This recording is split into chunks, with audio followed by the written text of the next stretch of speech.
ne johera mag Lolwe TV. Ago ne Nyasaye maduong' mar nyalo erokamano kod okinyi masani motimo mondo wachak warad kodi.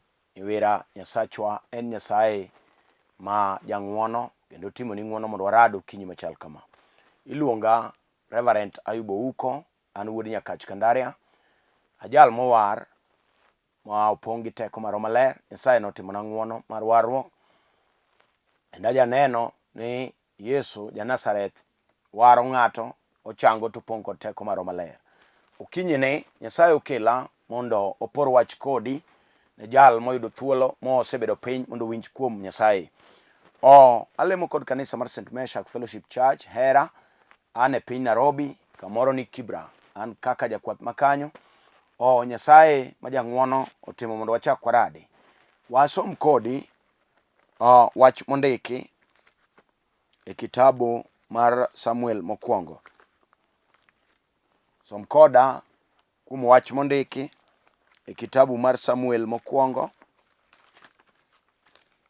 30. Samuel mokwongo 30. Abiro somo 8 kende. Samuel mokwongo 30 matindo 8. Mumb Nyasaye wacho niya: Daudi nopenjo Ruoth Nyasaye wach niya, anyalo lawo joma nomonjowago koso? Bende dajukgi? Mi nodwoke ni, Lawgi, nikech adier ibiro jukogi, kendo ibiro reso ji duto.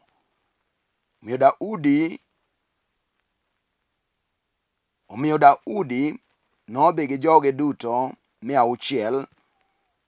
To kane gichopo e aora Besor, ji 200 nool ahinya ma ok nyal ng'ado aora.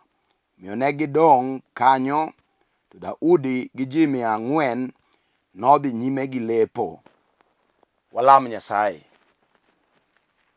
Nyasaye maduong', jateko mar Kalvari, ono jabura, awali kamiyo nyingi duong' okinyini. Isewalo chwo gi mon, Nyasaye de gi jodongo, kijende gi nyiro bedo piny mondo winj kuomi. Amalo Nyasaye ka malaika magi go kambi kodwa sani.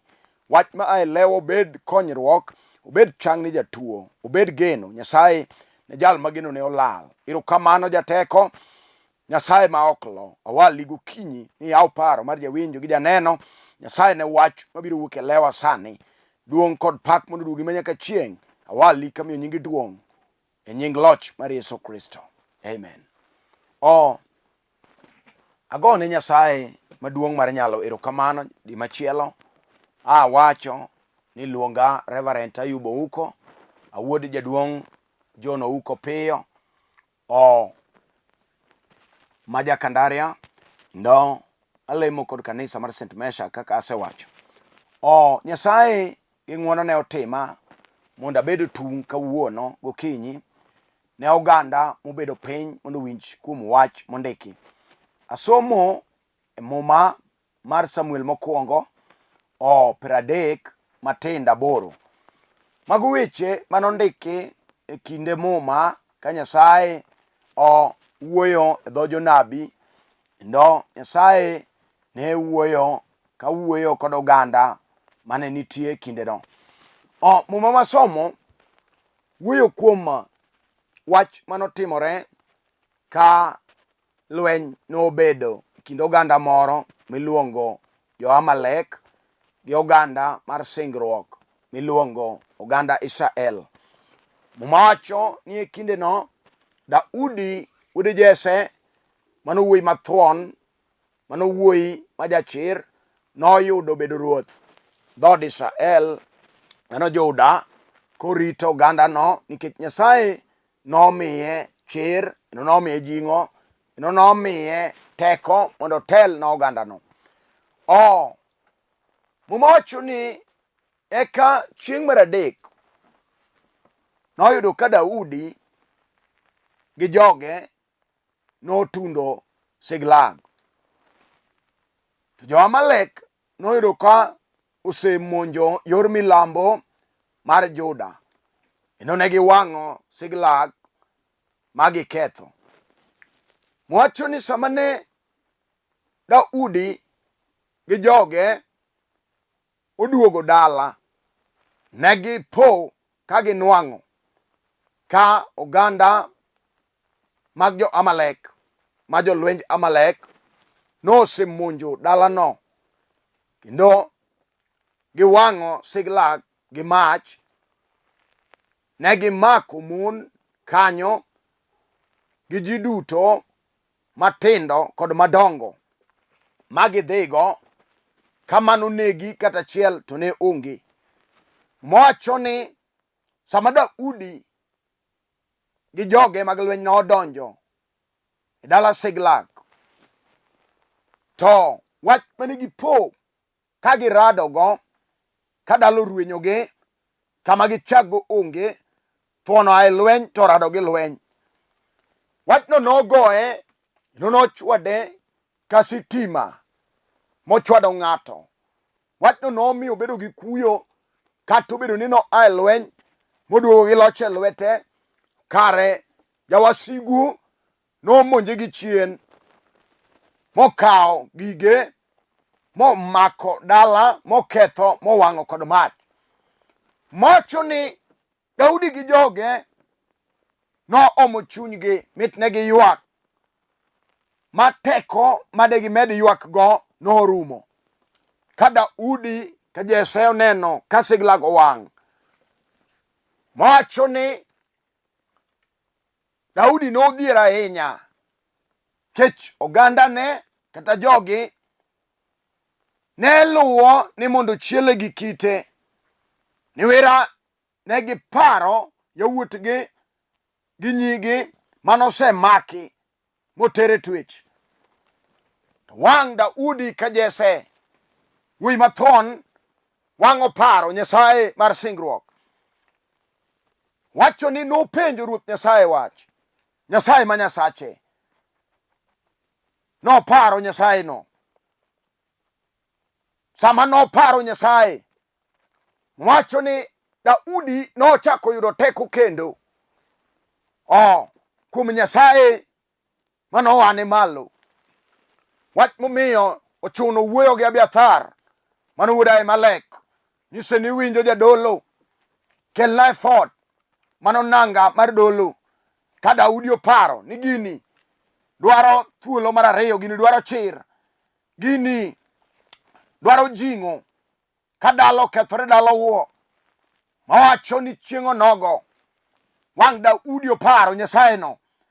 Daudi nopenjo Nyasaye wach, kama somo namba 8.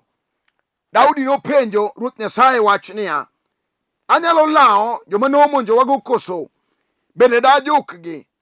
Mi nodwoke ni lawgi, nikech adier ibiro jukogi kendo ibiro reso jogi duto. Mano wach ma Nyasaye nodwoko Daudi ka Daudi piny ochamo. Daudi jalweny mane nindo gi wasike lo, mak mana ni wasigu to kare jakinda. Ginok ne gidewo kata ni Daudi oa e lweny, kata ni Daudi odhi e lweny, kech wan gi ji ma samoro in thuon kendo jalweny. Mano ok odewo, be wasigu ok dew. Sami wuok no koka wasigu tiyo bang'i. Mano kata jolweny mang'eny nyalo yudo ni ng'ato Nyasaye sewire, to sama wuok mondo dhi e lweny, mondo go lweny ma oko, to chiende tiyo ling' ling' kendo ketho gige. Thoro yie mar wach ma adwa wuoye kodi, jal mobedo piny mondo winj wach milero kinyi, en ni to be dajukgi. Mane wach ma adwa wuoye manok, juko gimoro. Nyadi mang'eny gimijuko kata gimilawo en gima ne in go, en gima ne nie lweti, en gima ne nie tekoni, mano gima ne nie nyaloni. Niwira jachien nogolo gino kuomi. Momiyo Daudi sama wuoyo ni to bende dajukgi, nyiso niya, mago ne joge, mago ne ogandane, mago joge manyorito. To nikech wasigu osemonjo, mowang'o Siglag, morondo dala, mowang'o gik moko, to ndiko wacho niya, wuoyi matindo gi nyiri nope. no makgi mateka yor thuon yor chune macho ni samani Daudi ung'e adier ni Siglang okethore.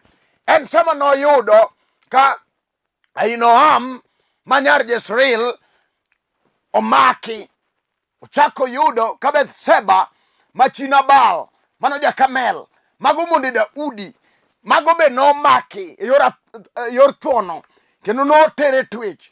Mane wach mano sando Daudi, pero ni kara dier jogi odhi.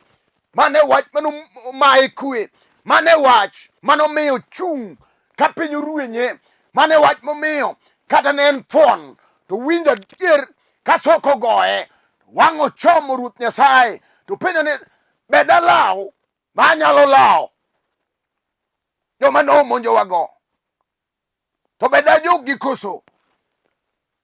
Iwinjo okinyi ni wawuo kodi in jal mobedo piny, ibed dhako in dichuo kata ibed nyako matin kata bende in kijana dayo kata jaduong', wawuo kodi mos kech ini dwaro wach modimbi mondo donje chunyi ma iye mondo iwinji ni to Ruoth Nyasaye wacho ang'o. Sama Daudi nopenjo Ruoth ni anyalo lawo joma nomonjowago koso, to bed Dajukgi. Lero mokwongo ni gimijuko en gimoseweyi, en gimoyombi, en gimilawo toke, en gima ok ing'eyo kata ni ma iyude kata ok niyude. Kech Daudi kejese wang'o wacho kamoro ni wasika ringo matek kongo. Wawuo kodi niya, wan gi ji manoa piny, samoro en nyako, samowuoye ni obedo dhako machi ng'ato. Sama noa piny ne en gi chia kendo ne en gi geno maduong'. Ni en be nobede ng'ato midewo e dhorangach kamowuokeno, mak mana ni sama ne Nyasaye otimone ng'wono moyudo ode moluonge ni macha to koro chi ng'ane, Nyasaye manotimone ng'wonono ne pod ni kode kanyo. Mak mana sama nodhi tedo, jochiende mag rangegi miere be noluwo katoke mos mos, ka gibiro ka giluwe en tipo gino yware ka jwala mano gir remo, gigo noluwe. Masamo wuoyo ni dhakono ywago dayo, gimomiyo ywak jochiende otame e kwe mar dak. Samoro en lweny mar sasia matugore mana matin, wach matin kama kelo dhawo, gino migoye sasa, mano gima kelo lweny. Gigwenyore lep gi chwore, ok iwinjre nang'o. Jochiende odage kwe, mae kwe. Wa nyisi niya, jachien ok dwar gima ber. Umonjo Siglang mano dak mar keny mar ng'ato kama kwe ne nitie, kama ji nokawre koherore kaluongore gi nyinge mabecho. Jasigu osemonjo Siglang mowang'o gi mach, okelo lweny kanyo, okelo sigu. Ji ok nere ka jok monego dagi, ji ne luongore gi nyinge mopogore. Wawuo kodi kawuono niya, nitie wasigu mabe nomonjo Siglang ka wang' Daudi ka jisugu mondo dhi e lweny, to we chien kakare chien be wasigu osemonjo. Wach manomiyo Daudi oparo Nyasaye maduong' mar singruok. Okinyi wan gi chuo maka mobede piny sani, samoro ne en dichuo matiyo, to nikech jachien nomonje moketho tich. Moro noketho ni tich e yor kong'o, moro noketho ni tich e yo mohangi, nohang' ne wach. Samoro nokawo gimoro e tich kanyo toketho ni tich. Sani mowueni en ng'ama wuotho oko, ong'ama piny oruenyo, ong'ama kilase odok piny, ong'ama jal mawinjo onge, nyaka jok manokonyo mage mati wuoye toke gima time en mokia. Wach momiyo oseparo ni mondo okaw ngimano e bwo piny ma wantieni. Mano jo Amalek omonje, moko samoro rwake e kong'o, samoro rwake e njaga, kech odwa no lal paro mar tich mondo embo nere ka ng'ato. Wawuo kodi niya, nitie Nyasaye manyalo timo ni ng'wono kendo. Siglang omonji mowang', ber maninyalo ne kanyo ne onge. Macho niya, sama nomonj Siglang mowang' mokethi. Gima ber mane inyalo nene onge. Oganda manomaki, jowuoyi matindo gi nyiri, nyaka monde Daudi mano omaki otere twech, noketgi e jela. Ne gitimo tije mag thuono, ne gitimo tije mag achuna. Samoro kama ibede sani ming'iyani, jowasigu nosemonji to keti e tije matek. Samoro gimakoni nyithindo jaduong', ato moko gikete kong'o, moko rwaki e tij nyasore, moko rwaki timo tije mag ter, moko timo tije mag chopo chike mag ramogi. Mano e gima josiglag dwaro, mano e gima jo Amalek dwaro. Omakgi mateka, ato oketgi e twech mar jela, oketgi e tije mopogore opogore, tije mag thuono mitimo gi wasumbini. Wawuok kodi kawuono, kata obedo ni dala rat, kata omak jogi okete jela, kata jaduong'e momak okete jela. Wan gi Nyasaye mar Israel. Iwinjo? Wan gi mon ma jo Amalek omako sama owene, moko kete tich mag chode, mag odho, mag wang' tar, mag athong'o, mag guogi. Mage gik ma jo Amalek oketogi gitimo. Kech ondiki niya, sama nomon Siglag, chuo matindo gi nyiri matindo nomaki, ato ketgi e tije mag twech mag achune. Sama wuone wan gi ji matiyo tije ma ok gidwar, nikech Satan osemonjogi mar rangach, to kete tije mag achune mag thuono. Ebe ok otim gino ni more. Samoro en nyako matiyo tich mag pango lain, mano koko chiem, mano gima jachien okete. Kendo neno adier ni ka ok otimo mano, ta ok onyalo yudo konyruok. Wakuni gimitimo no, time atime yor achune, ok itime ni oa e chunyi maiye. Wan gi Nyasaye manyalo dari e gino. Ganda Israel manomaki, ne gitimo tije mag thuono, ok ne gitimo ni morogi, to nitie gama nochuno gi mondo gitim tijego. Kata mana in kawuono, ka en Satan emoketi, gimitimo no jaduong', ok en gimitimo nowuok e chunyi maiye. Kech wan gi jodongo molal oko, ke Satan odagi, samoro nomaye lo moriembe oko gi jo Amalek, nomonje kanyo, mouso lope. Samoro kama en tie no, ino nego tho, dalo dong gunda kamano, iwuotho ewi lete ka jidhe. Gima timore no, mano jo Siglag omonje Siglag. Wach ma miyo jaduong' oluor, koparo gik mosekale. Jowuoyi norondo te, moko nonegi gi jobilo, moko nochike yor ajali, ma ji otho dong' kamano kende. Wach momiyo embe koro nong'ado bura, noringo we dalagi, ke dala nochamo ji. Samo dok to luoro goye, kech oneno ka Siglag owang', neno ka gin onge kendo Siglag, neno ka jo Amalek omonji adier.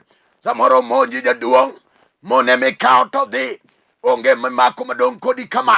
Winja maber kijana, kata otami e nyombo, ini neno ni onge ber minyalo yudo monisekawo ariyo kata adek to dhi, nikech gima timi no en gima noketi gi wasigu, mano gima noketi gi jo Siglag, mano gima noketi e yor mudho. Gima timi no dichuo. Wan gi Nyasaye maduong' mar nyalo, manyalo mako badi makoro achwich. Nyasaye manoa malo ne Daudi ka Jesse. Wang Daudi oparo Nyasaye no, wacho nuwinjo, kata nyuonda dwa goya gi kidi, ni maran mamiyo jo Siglag omonjowa. We apare Nyasaye mar yuoro, we apare Nyasaye nyadichiel kendo, we apare Nyasaye manoa na malo nyim jo Filistia. Nyasaye no nitie kata okinyi sani ne dhako makamoro, oneno adier ka wasigu osemonje. Samoro mako dichuo, okelo jok magalagala, emo mako dichuo so e kongo. Jo Siglag omonjo dalane, samoro omonj kama initie, samoro gimonjo keny mari, samoro gimonjo nyithindo. Jo Amalek omako nyithindo matek, oketo gi tije magalagala. Nitie Nyasaye mar yuoro, nitie Nyasaye gokinyi. Daudi wang'o penjo, kopenjo Nyasaye, nitie wach minyalo penjo Nyasaye okinyi e gima timore dier odi. Dhako nitie wach minyalo penjo Nyasaye sani, ni to Bende Dajukgi, kech jomoko noter mabor sama nomako ganda mag Israel. Sama nomaki monde Daudi, notergi mabor, ma Daudi koparo wach no nego gi luoro. Samoro kata mana in kuma jachien oseteronie dichuo, imbe samoro dhieri wei gi nyithindo kanyo, ichalo dichuo to ichalo dhako, kama ichom onge gi nyithindo. Samoro nyithindo lewo gi school fee, ichama ruda gi nyithindo. Samoro nyuke muru madho, dichuo to pod nitie ngima, jo Amalek omake kuma entie no. Samoro chode ma en go kanyo emochulo negi ot, mage jok modak go kando. In tithagori gi nyithindo, to in e chiege manonyuomo. Mano jo Amalek emomake, make mateka gi wasigu to kete, en okete kaka misumba matiyo tije matek. Wawuok kodi sani, wan gi wach minyalo wacho gi Jehova kawuono. Kawuono Jehova nyalo timo ni ng'wono kendo. Wang Daudi oparo kuma joge osedhiye, wang Daudi oparo kuma monde osedhiye, wang Daudi oparo kuma nyithinde osedhiye, koketgi mateka e yor achune. To Daudi wang wuoyo gi Nyasaye ni to bede lawo jok manomonjowa. Kawuono wanyalo lawo gigewa mane wan go, ma wasigu no othal e lwetwa. Iwinjo dhako, nitie thuolo machielo chuori pok odhi mabor, kata en e lwet malaya ema olal kode oko, ma wiye wil gi joge, ma wiye wil kodi, chalo chiliel. Daudi wango penjo, beda lawo joma nomonjowa.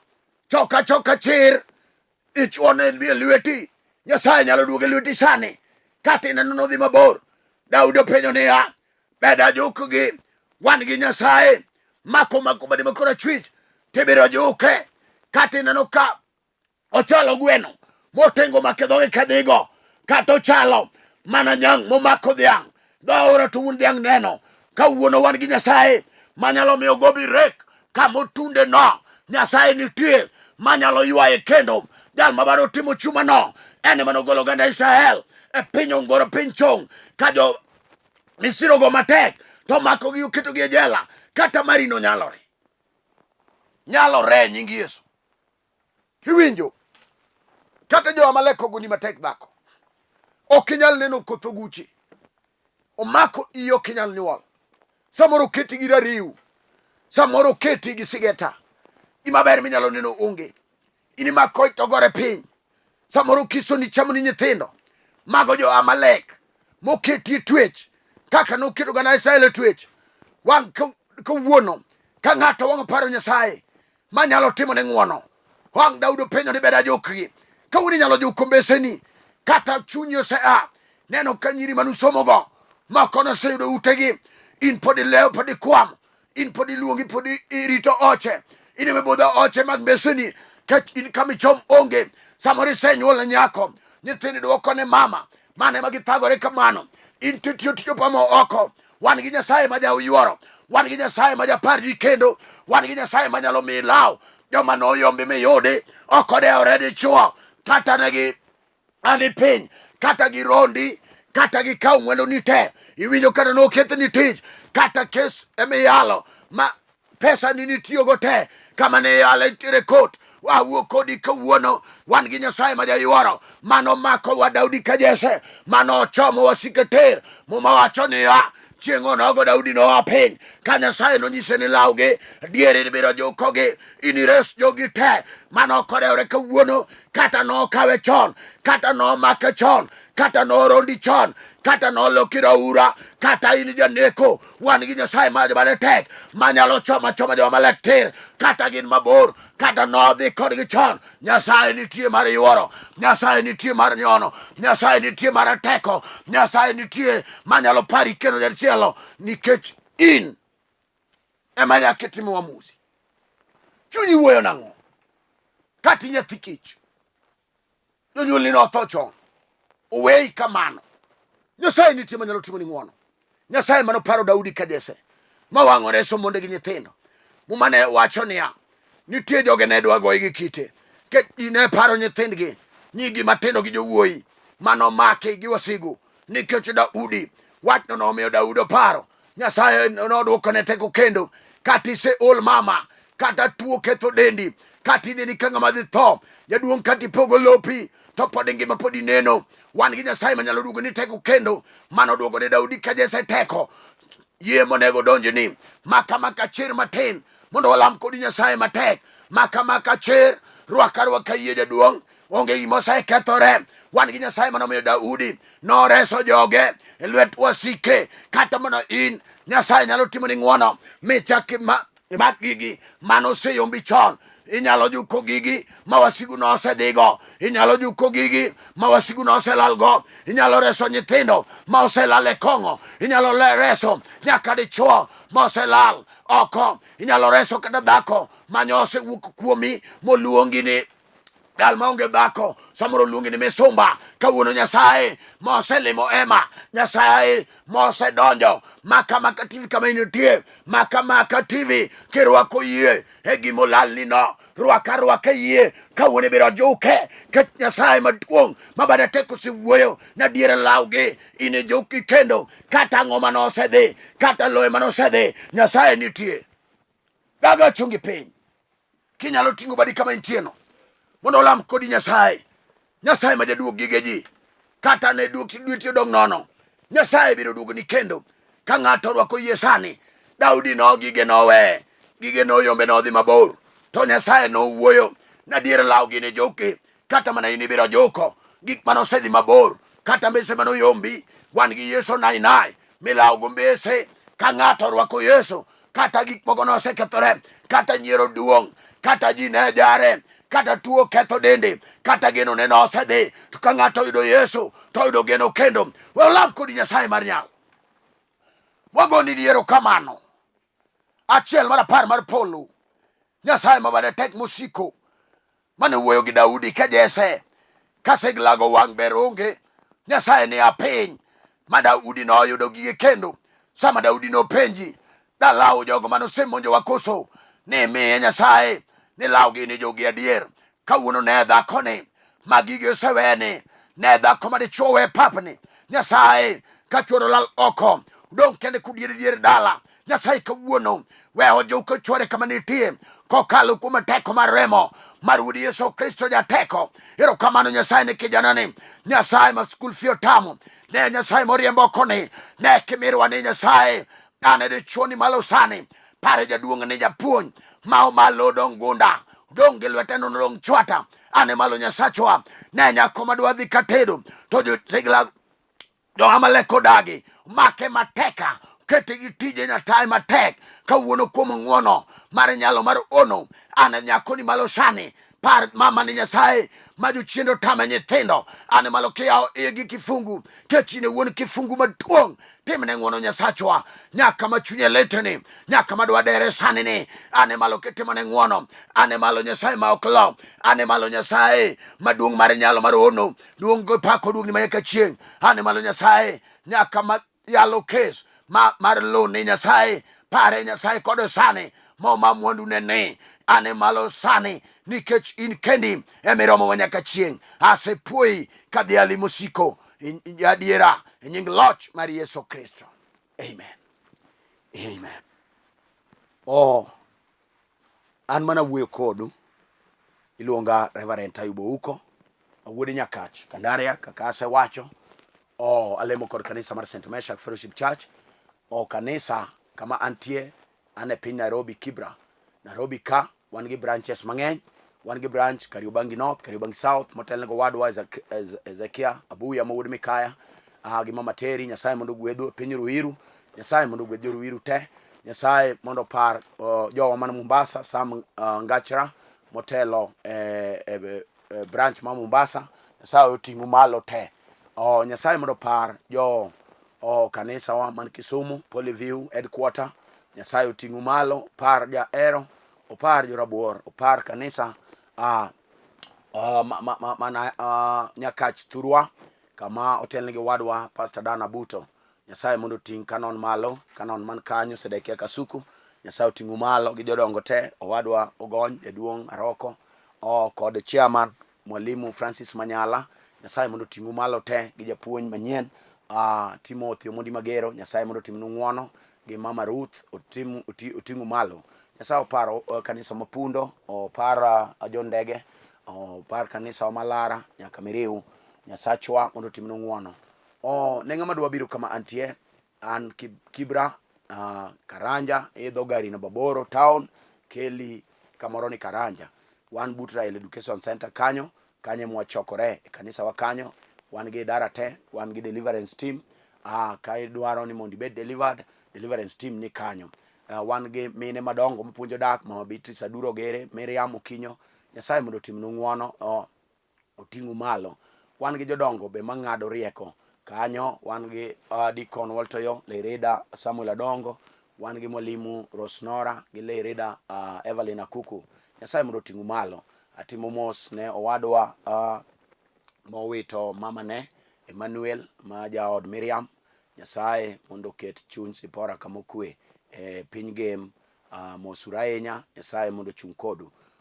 Warade chieng' wuok tich ne joma dwaro namba na, king'iyo piny kanyo dhi neno namba ni 2. Namba na en 0727 385424, 0727 385424. Namba machielo en 0734 434 156. Nyasaye mondo ting'o malo. Warade chieng' wuok tich mabiro sa 12 nyaka 12:30. Shalom.